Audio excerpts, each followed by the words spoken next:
Hi everyone, my name is Natalie Ledwell and this is The Inspiration Show. Today we have a very interesting guest and a very interesting topic. We're talking about her latest book that's being released at the moment called Expectation Hangover.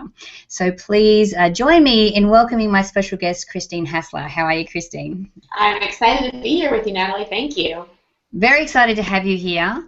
I remember talking to you before the book came out, and how the journey of the book is actually helping you to apply a lot of the information that you actually have in the book as well.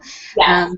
So before we get into what an expectation hangover is and how we can maneuver around it, why don't we start first of all with your story and your journey and how you got to doing what it is that you do. Oh my gosh, well, it was completely unexpected, which is, kind of my mission, to help people embrace the unexpected. Let's see, the quickest way I can sum this up is because of desperate insecurity from childhood, I compensated that by being an extreme overachiever. So I was really successful at everything I did at a very young age, moved out to Hollywood right after college, was the youngest ever female agent, had everything from the outside, the money, the fancy Hollywood producer boyfriend, the clothes, the body, like everything. And it's like no matter what I was doing, I still wasn't experiencing the sense of fulfillment, happiness, and self-acceptance that I longed for. And I consistently lived in when then. When I get promoted, then I'll be happier. When I make more money, then I'll like this job better. Or when so-and-so is my boyfriend, then I'll feel good about myself, or whatever it was. And each box that I checked the box, I'd have a temporary feeling of, oh, that's cool. And then it would go back to not feeling like it was enough. So I consistently had to keep raising the bar. And it was exhausting. It was exhausting. It was debilitating. And I didn't really feel alive. I felt like a robot. And I ended up deciding that the answer wasn't quitting my job. And I thought that once I did that, I'd take this leap of faith and the universe would just show me, reward me for taking a risk, and the next thing would just happen. I would have one of those inspirational stories right away. And I had a long free fall period. I had 2 years of 11 different jobs. I was very depressed because my identity was all wrapped into my profession. I went into debt. I got diagnosed with an undiagnosable autoimmune disorder. No doctor could figure it out. I stopped speaking to my family for a while because I made a choice that they weren't on board with. And then I got engaged, thought, okay, my life's taking this course. I'm going to be a wife and a mother. And then 6 months before my wedding, my fiancé dumped me like cold turkey. So I had lost everything I clung to for security, identity, safety, and control. Money, relationship, family, health, job. So that was my on the knees moment, where I just was like, do I ever want to be here? Like, what am I doing? That was kind of my dark night of the soul. And in that same night, I had my first feeling of God, source energy, of that intrinsic feeling of everything I was looking for on the outside. And it only lasted for a moment because my mind came in to try to figure it out. But it was enough of a glimpse, Natalie, where I was like, okay, that's what I want. And it's not going to be through a guy or a job or whatever, and I'm committed to finding it, and I'm committed to help other people find it. And the next day I woke up with the idea for my first book, which came out 9 years ago, and everything from then I've just been led, from starting to write, to coaching, to speaking, to leading retreats. It's just like as I continue to show up and work my process and look at the lessons I'm learning, the opportunities, the people tend to show up that lead me to my next step. Yeah, absolutely. I know, and isn't it interesting how, some of us, once we get to that dark night of the soul, once we get to that that catalyst in our life, and for a lot of us, I think now, and I'm maybe that you can enlighten me, or what is your observation of this? Yeah. That so many more of us are now getting to a point where it's like there's something more than this. Yes. Yeah. Absolutely. Absolutely. I think I get chills when I talk about it. I think it is so cool to be alive at this time because we are in a major consciousness shift. Just the fact that you and I are having this conversation is incredible, and there are so many people waking up.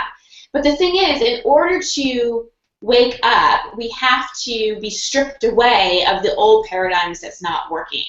And sometimes we're really stubborn about it. Like we want to hang on to those old securities that used to make us feel comfortable, but really aren't necessarily aligned with our soul growth. And a lot of times it takes an illness or a divorce or losing someone or something or going into debt to almost get desperate enough that you're willing to look in another direction. So I feel like that's what's happening. I don't feel like the universe is punishing any of us when these expectation hangovers happen. But with most people that I see, it takes losing something or some unexpected curveball to look in another direction. Because let's face it, we're tunnel visioned, and it's in sort of our DNA to plan and control and follow the old structure of, do this, then do that, and blah, blah, blah, blah, blah. And so we have to be rattled out of that to wake up. And I think it's really exciting, and that's when people have an expectation hangover, I get really excited. They want to, slap me in the face, and I'm like, oh, this is great. But I know if they're willing to leverage it, which is what I teach in the book, and treat it and investigate it, an amazing aha is on the other side. Yeah, it reminds me of a story I heard just recently talking about, actually you were there at this particular situation where a friend of ours or a person that we know was actually talking about, the journey of a butterfly. Mm-hmm. Imagine that you're the caterpillar. Yeah. And you have to go through a journey that is going to be tough, but what's on the other side of that is incredibly amazing. But to get to incredibly amazing, you have to lose everything that you are now. Yes. And so it's like when you talk about an expectation hangover, is this what you're talking about? Like, what's your definition of what that is? Yeah. So I made up the term because nobody likes a hangover, and you have those symptoms of your head's aching, the room's spinning, there's regret, lack of motivation. Same symptoms of the expectation hangover. Your head's thinking from trying to figure it out. You're spinning in confusion. There's lack of motivation, regret. It just feels awful. And it's really disappointment. And it's when one of three things happen. Either the expected result or outcome that you planned on, that you worked so hard for, doesn't happen. Or it does happen, but you don't have the feeling you thought you were going to have. Or third, you just get a total unexpected curveball. That's not like a pleasant surprise, like a great parking spot or your favorite surprise birthday party. I mean, it's one of those, oh, I didn't see that coming and I don't want it. So it's one of those three things. Right. Okay. So, so I know that in the book that you actually go through and help people go through the process of when this happens to them. So tell me some of the steps that you go through. I mean, I'm assuming that the way that the first step would be something like our perception of how we choose to look at that situation. Because when these things come out of left field, I mean, the only thing that we can hold on to is that our choice of how we choose to look at it, and how long we allow it to affect us moving forward. Yeah, that is actually, that's sort of the second level. So the way the book is organized is, first it kind of just tells you why we have expectations and why these hangovers happen, and then the major soul lessons that we're all learning, like we don't have control, our comfort zone is a trap, the universe isn't punishing us. And really the first thing, so you can treat it, is just to accept it.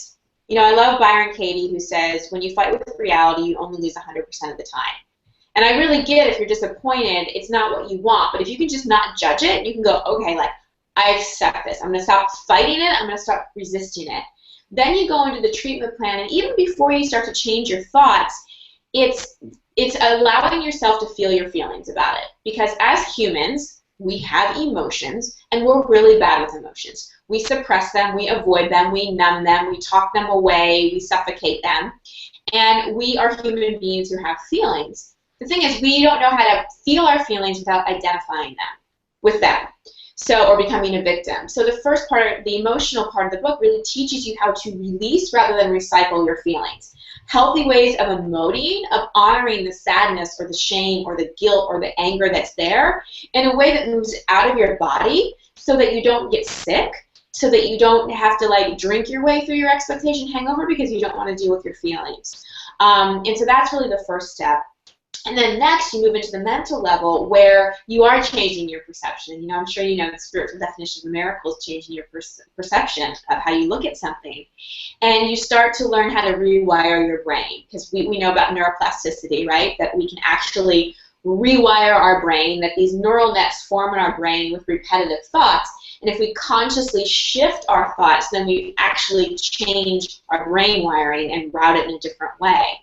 And I think an important thing on the mental level is, in an expectation hangover, there's a lot of fear because there's a lot of uncertainty. We do not like uncertainty. We're like, I want to know.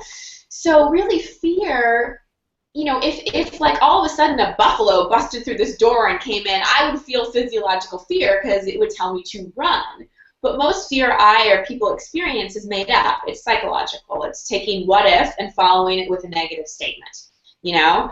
And so what we can start to do with our mind is take those what if and imagine a positive scenario, as you're so wonderful at teaching, and start, and it doesn't have to be, you don't want to go like way to the other side.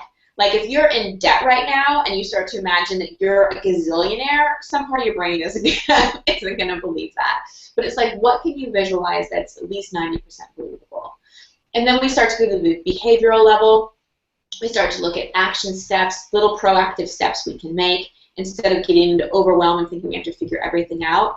And then finally is the spiritual level, where it's asking the question, and this is a courageous question to ask, what am I learning? Versus why is this happening? You know, what is my soul seeking to learn? What do I need to forgive? How can I surrender? And this is where we really start to find that partnership with the universe, that conversation with God, Spirit, Divine, whatever you want to call it. And to me, that's often the greatest gift that comes out of an expectation hangover. Yeah, absolutely. Now, you are on your book tour at the moment, so I know that you're traveling through a lot of different cities and actually getting to meet a lot of people face to face. So what's some of the feedback that you've been getting about the book? Oh my gosh, people are loving it. They're like, I've heard words like, I've just devoured it. You know, like, because it's a workbook. So there's lots of exercise. There's guided visualizations that you can use, and I know this works, Natalie, because I've had so many expectation hangovers of my own, even in the launch, and I've really like sat down and like opened this up and used the tools in this book. And I think what people are also, one of the things I've heard a lot is that this book is helping them take the shame off of disappointment. That there's almost an expectation that we're just supposed to be happy all the time, and even when life throws us a curveball, we're just supposed to like positively affirm our way through it. And so a lot of people have been feeling relief, like, oh my gosh, like I'm actually honoring, you know, where I am right now, and I'm not ashamed of it, and I have a roadmap to get out of it. And people are learning amazing things about themselves, things from childhood that they never realized, things about being able to meditate. So it's been really, it's reminded me of my why, you know, of why I wrote it. Is really to help people, and my mission is to ease suffering on the planet. And I have found that the greatest degree of suffering happens when our reality doesn't meet our expectations. So this is my offering and my service to the world to help ease suffering. Yeah, absolutely. Because that's the thing, you know, you said the magic word there, shame.